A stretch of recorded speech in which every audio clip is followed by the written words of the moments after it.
Hello students, welcome back to the class. तो आज की इस क्लास में हम बात करने वाले हैं concept of constant and variables, है ना। तो कांस्टेंट क्या होते हैं, वेरिएबल क्या होते हैं, इनके बारे में हमें नॉलेज होनी चाहिए।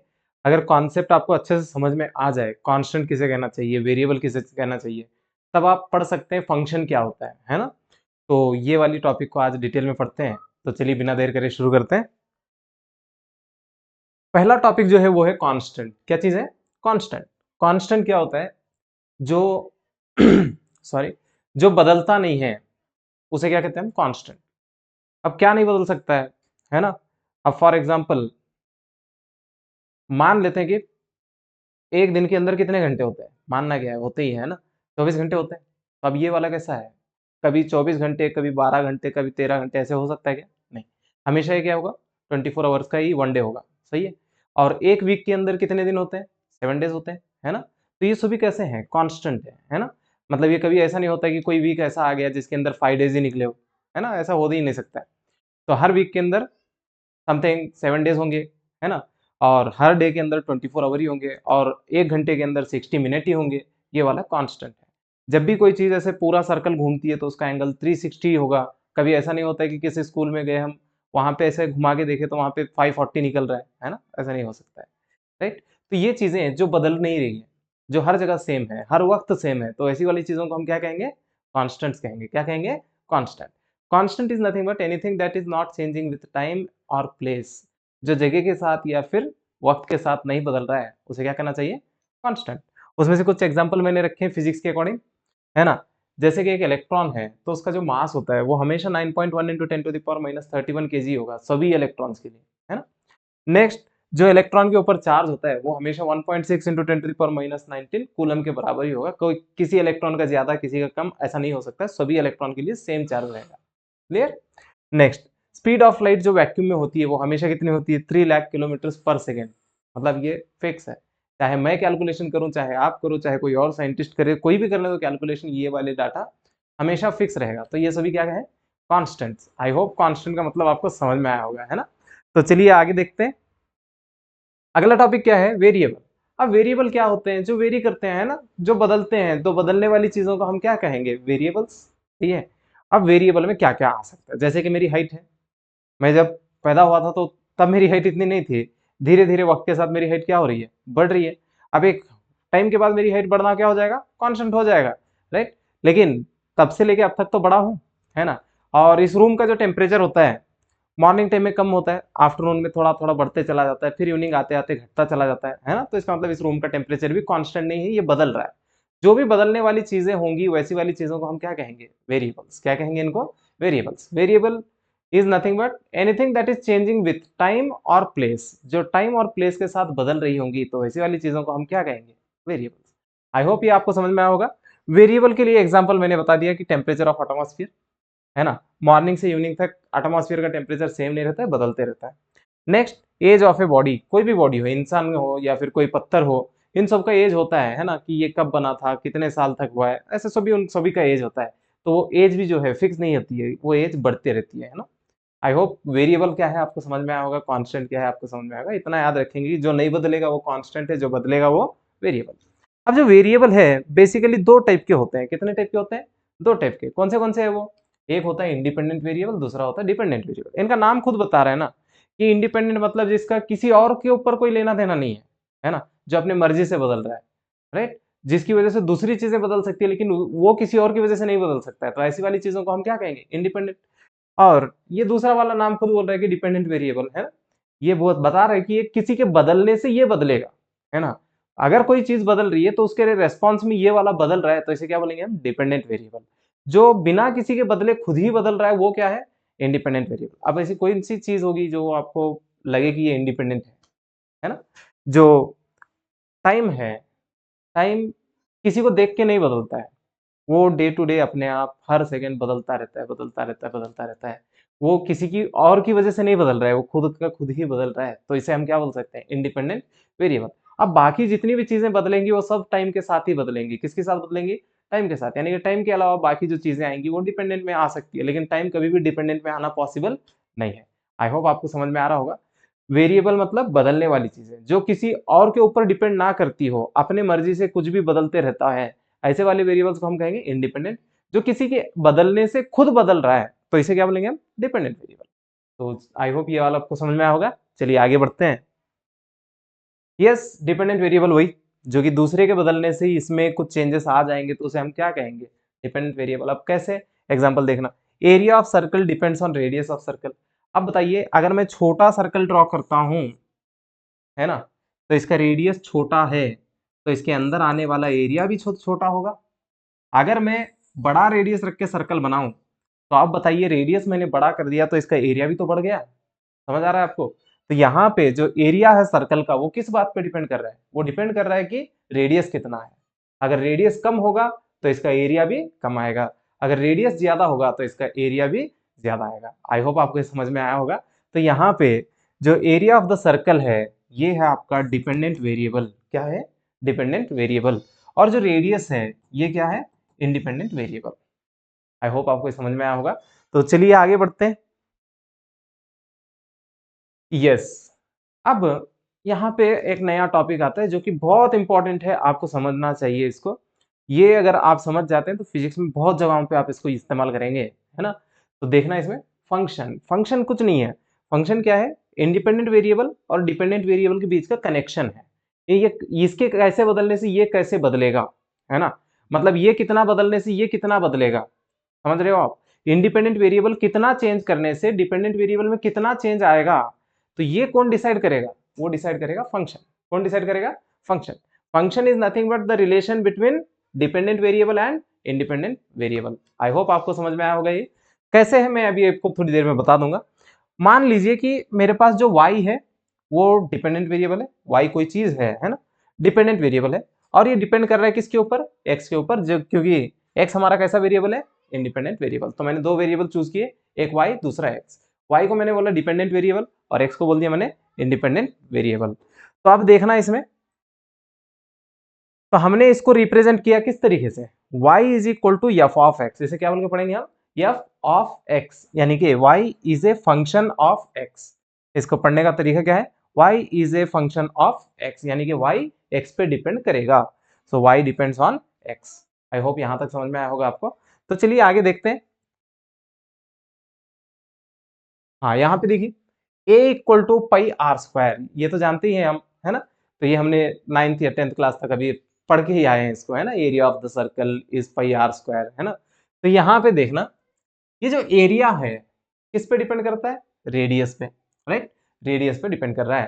तो अब यहाँ पे जब हम रेडियस को चेंज करेंगे तो एरिया बदलेगा। तो इसका मतलब इसे मैं कैसे लिख सकता हूँ, a is equal to f of are. A is equal to f of r, यानी कि area is a function of radius. Area किसका फंक्शन है, रेडियस का। तो अब बताइए ये क्या है, डिपेंडेंट वेरिएबल, और आर क्या है, इंडिपेंडेंट वेरिएबल। तो फिर ये पाई क्या है, इस क्वेश्चन के लिए पाई की वैल्यू क्या कहलाएगी, कांस्टेंट। पाई हमारे लिए क्या है, कांस्टेंट, क्योंकि ये बदलने वाला नहीं है ना, 22/7 ही रहेगा हमेशा, राइट, या 3.14 ही रहेगा। तो ये कांस्टेंट है, इस कांस्टेंट को छोड़ के भी क्या क्या रहेगा, ए और आर स्क्वायर। आई होप ये क्लियर हुआ होगा आपको। हमेशा इतना याद रखिए, डिपेंडेंट और इंडिपेंडेंट को आइडेंटिफाई कैसे करें। जो डिपेंडेंट होता है वो अकेला होता है, राइट। हमारी लाइफ में कैसा होता है, रियलिटी में जो इंडिपेंडेंट होता है वो अकेला होता है, जो डिपेंडेंट होता है वो ग्रुप में रहता है। लेकिन जो इक्वेशंस है इसके अंदर जो इंडिपेंडेंट है वो किसी ना किसी के साथ ग्रुप में, पावर में ऐसे रहता है। लेकिन जो डिपेंडेंट रहता है वो अकेला खड़ा रहता है, राइट। तो अब फॉर एग्जाम्पल देखना यहाँ पे, ये जो आर है ये इंडिपेंडेंट है, लेकिन ये पावर के साथ और पाई के साथ रहता है। ये जो ए है ये डिपेंडेंट है, जो डिपेंडेंट है वो अकेला खड़ा है, राइट। तो आई होप ये आपको समझ में आया होगा। तो इसे मैं क्या बोल के लिख सकता हूं, A is a function of are. A is a function of R. Function is nothing but just a formula which connects dependent variable and independent variable. I hope आपको समझ में आया होगा। तो चलिए आगे बढ़ते हैं। और एक क्वेश्चन देखिए यहाँ पे, y is equal to 2x+3। अब बताओ 2 और 3 तो बदलने वाले होते नहीं है, तो ये कांस्टेंट है। 2 एंड 3 कैसे है, कांस्टेंट। अब बदलने वाला कौन है, y और x। जरा इसमें बताना अकेला कौन खड़ा है, इसमें अकेला y खड़ा है। तो हमारे लिए y क्या होगा, डिपेंडेंट वेरिएबल। ग्रुप में कौन खड़ा है, ग्रुप में तो x खड़ा है ना, जो 2 और 3 के साथ खड़ा है, तो इसका मतलब ये हमारा इंडिपेंडेंट वेरिएबल। तो मैं यहाँ पे क्या बोल सकता हूँ कि कौन किस पे डिपेंड कर रहा है, y x पे डिपेंड कर रहा है। तो मैं इसको ऐसे लिखूंगा y is equal to f of x, y is equal to f of x। तो इसे हम पढ़ेंगे कैसे, y is a function of x, y किसका फंक्शन है, x का फंक्शन है। आई होप यहां तक आपको समझ में आया होगा। तो चलिए आगे देखते हैं। अब फिजिक्स में ऐसे कुछ इक्वेशंस आ जाते हैं, आपने इसको देखा हुआ है क्लास 9 के अंदर, ऐसे वाले इक्वेशन आपको देखने को मिल जाते हैं, है ना। तो इसे कहते हैं वेलोसिटी टाइम रिलेशन, ये अभी हम पढ़ेंगे आगे जाके। तो इसमें v is equal to u plus a t, इसमें जो u है और जो a है, u और a जो है ये कैसे है, कांस्टेंट है। कैसे है ये, कांस्टेंट। अब बताइए अगर u और a कांस्टेंट है तो फिर बचे कितनी चीजें, एक v बच रहा है, दूसरा t बच रहा है। अब ये दोनों ही बदलने वाली होगी, टाइम बदलता रहेगा, उसके साथ वेलोसिटी भी बदलती रहेगी, सही है। तो आप बताइए यहाँ पे v और t में अकेला कौन खड़ा है, अकेला तो v खड़ा है ना। ये मेरे लिए हो गया डिपेंडेंट वेरिएबल। और ग्रुप में कौन खड़ा है, t, तो ये हो गया मेरे लिए इंडिपेंडेंट वेरिएबल। आई होप ये समझ में आया होगा आपको। तो यहाँ पे जो वेलोसिटी है ये किसका फंक्शन है, टाइम का फंक्शन है। तो हम इसको कैसे लिख सकते हैं, v is a function of t, v is a function of t। I hope ये क्लियर हुआ होगा आपको। चलिए इस क्वेश्चन में आप बताइए मेरे को, अगर यम कांस्टेंट है, यम कैसा है, कांस्टेंट है, तो बदलने वाले कौन कौन होंगे इसमें, p और v। बदलने वाले कौन है इसमें, p और v, सही है। अगर यहाँ पे p और v बदल रहे हैं तो यम को हमने कांस्टेंट मान लिया, तो बताइए इसमें अकेला कौन खड़ा है, डिपेंडेंट वेरिएबल, सही है। अकेला तो हमारा p है, तो इसे हम कह देंगे डिपेंडेंट वेरिएबल। और ग्रुप में कौन खड़ा है, v, जो किसके साथ खड़ा है, यम के साथ, तो इसे हम कहेंगे इंडिपेंडेंट वेरिएबल। यानी कि यहाँ से मोमेंटम है या फिर p है वो किसका फंक्शन है, v का। तो हम ऐसे लिख सकते हैं p is equal to f of v। I hope ये समझ में आ रहा होगा आपको। तो यहाँ पे मैं लिख दूंगा p is a function of v, p किसका फंक्शन है, v का, सही है। तो चलिए इस साइड देखिए, s is equal to u t plus half a t square. तो यहाँ पे मैंने बोला है कि आपको u और a कैसे है, कांस्टेंट है। तो बताना बदलेंगे कौन, s बदलेगा और t बदलेगा। कौन बदलेगा, s और t। अगर t बदलते जाएंगे तो उसके साथ s भी बदलेगा। तो यहाँ पे s किस पे डिपेंड कर रहा है, t पे डिपेंड कर रहा है। तो हम इसे लिखेंगे s is equal to f of t। क्या बोल के लिखेंगे हम इसको, s is equal to f of t। तो इसको हम कैसे लिखेंगे, s is a function of t। उम्मीद करता हूँ यहाँ तक सब कुछ समझ में आया होगा आपको। अभी तक मैंने आपको फंक्शन की वैल्यू कैसे कैलकुलेट करना है ये नहीं बताया, मैंने जस्ट आपको आइडेंटिफाई करना सिखाया कि कौन डिपेंडेंट है और कौन इंडिपेंडेंट है, इसमें कैसे इनका कनेक्शन है, कि कौन किसका फंक्शन है, ये आपको आइडेंटिफाई करना सिखाया है। सॉरी। तो चलिए आगे बढ़ते हैं, फंक्शन की वैल्यू कैलकुलेट करेंगे। How to calculate value of a function at a given value of independent variable. अगर मेरे को इंडिपेंडेंट वेरिएबल की वैल्यू पता है तो उस पर्टिकुलर वैल्यू पे फंक्शन की क्या वैल्यू आएगी मैं कैसे फाइंड करूंगा, है ना। तो चलिए देखते हैं कैसे करना है। आपको कुछ नहीं करना है, आपको जस्ट पुट करनी है वैल्यू को, किसकी वैल्यू को, इंडिपेंडेंट वेरिएबल। जो इंडिपेंडेंट वेरिएबल पे आप वैल्यू ढूंढना चाहते हैं वो वैल्यू वहां पे पुट कर दीजिए। कैसे पुट करेंगे देखना है इधर। यहां पे मैंने दिया है y is a function of x, 3x² plus 2x। मैं पूछ रहा हूं आपको कि y के अंदर x की क्या वैल्यू रखी जाए, 1। y के अंदर जहां पे x था उसकी जगह पे क्या आ गया, 1। कुछ मत करो, जहां जहां x दिख रहा है वहां वहां पे 1 रख दो। देखना है इधर, 3 चुपचाप रख देंगे।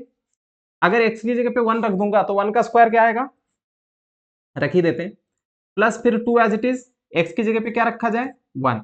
जरा बताना 3 प्लस 2 कितना आ गया, 5। यानी कि जब x की वैल्यू 1 थी तो उस टाइम पे y की वैल्यू कितनी आ रही है, 5।